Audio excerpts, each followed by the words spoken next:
നമ്മൾ പനിച്ചു വരുന്നു അല്ലെങ്കിൽ പെട്ടെന്ന് അടിയന്തരമായ ഒരു ചികിത്സ വേണ്ട സാഹചര്യങ്ങളിൽ ഹോമിയോപ്പതി ട്രീറ്റ്മെന്റ് ഉണ്ട്.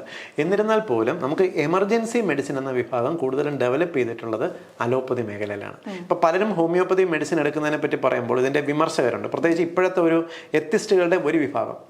അവർ പറയുന്നത് നിങ്ങൾ ഈ പറയുന്ന ഡോക്ടർ ആണെങ്കിൽ പോലും ആക്സിഡന്റ് പറ്റിക്കഴിഞ്ഞാൽ അലോപ്പതിയിലല്ലേ പോവുള്ളൂ, ഗുരുതരമായിട്ടുള്ള രോഗം ബാധിച്ചാൽ, കൈയൊടിഞ്ഞാൽ, ഇതൊക്കെ ഉണ്ടെങ്കിൽ അലോപ്പതിയിലല്ലേ പോവുള്ളൂ എന്ന് ചോദിക്കുന്നവരുണ്ട്. അതെ, കാരണം എമർജൻസി മെഡിസിൻ വിഭാഗം ഡെവലപ്പ് ചെയ്തിട്ടുള്ളത് അലോപ്പതിയിലാണ്.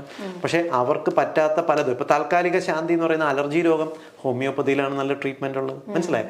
ഓരോ വിഭാഗത്തിലും അതിൻ്റെതായിട്ടുള്ള എഫക്റ്റീവ്നെസ്, അതിന്റെ ബെനിഫിറ്റ്സ് ഉണ്ട്. മനസ്സിലായി?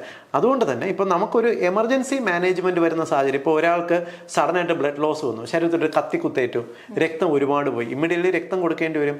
അതിന് ഫെസിലിറ്റി ഉള്ള ഒരു ഹോസ്പിറ്റൽ എന്ന് പറയുമ്പോൾ നമുക്ക് ഓട്ടോമാറ്റിക്കലി അലോപ്പതി തന്നെ പോകേണ്ട ഒരു സാഹചര്യം വരാം. ഇങ്ങനെ എമർജൻസി മാനേജ്മെന്റ് ഡെവലപ്പ് ചെയ്തിട്ടുള്ളത് അലോപ്പതി ആയതുകൊണ്ടാണ് കൂടുതലും അതിലേക്ക് അത് നിൽക്കുന്നത്.